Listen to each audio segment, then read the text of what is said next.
This is the Tom Bigby Tales, and I'm your host, Shannon Evans. I write about a small town in northeast Mississippi on the Tom Bigby River called Columbus. And sometimes I write about the rest of the state. This episode is about Samuel the Jethro, an amazing man who was born in Columbus, Mississippi, and went on to break some significant barriers. Samuel the Jethro was born to Albert and Janie Jethro, January 20th, 1917, in Columbus, Mississippi, per his World War II draft card. By the 1920 census, the family had moved to East St. Louis, where his father and mother are working in a factory. His father taught him how to play baseball, and he attended Lincoln High School, where he played football, baseball, and boxed. After graduation, he began to play some semi-pro baseball with the East St. Louis Colts and the St. Louis Giants. And in 1938, Indianapolis's ABCs, where he played catcher. He was a switch hitter who also threw right. In 1942, he joined the Cincinnati Buckeyes as an outfielder and played his first All-Star game. He was a great defensive player, but had an inconsistent batting record with averages that ranged from 487 in 1942 to 286 in 43. So he was all over the place. In 1943, he was runner-up to the Negro American League MVP. In an exhibition game with Satchel Paige's All-Stars, he managed a grand slam off Dizzy Dean, a significant coup in his hat. He played with the American All-Star exhibition team in the winter of 1945 and even went to Puerto Rico, Cuba, and Venezuela. He was that season's top base stealer, a skill he would continue to make records for and earn his nickname, the Jet, because of his great speed.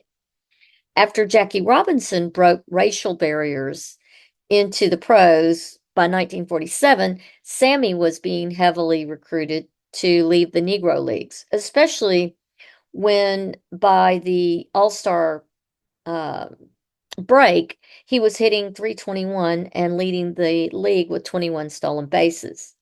By the end of that season, he had 90 runs, 52 stolen bases, 35 doubles, 10 triples, 7 homers, and a .353 batting average and a .601 slugging percentage. In 1948, his last season with the Negro League, he was batting a .296 and again held the most stolen bases, 29.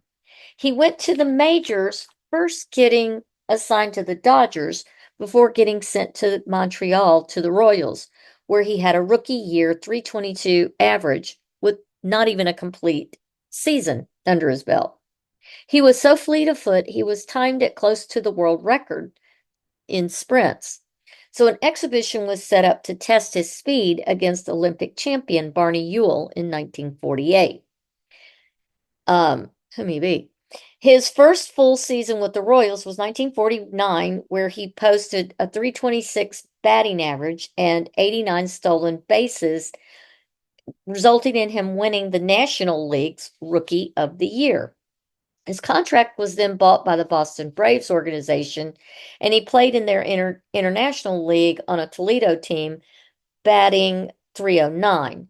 He finished his major league career with the Pittsburgh Pirates in 1954.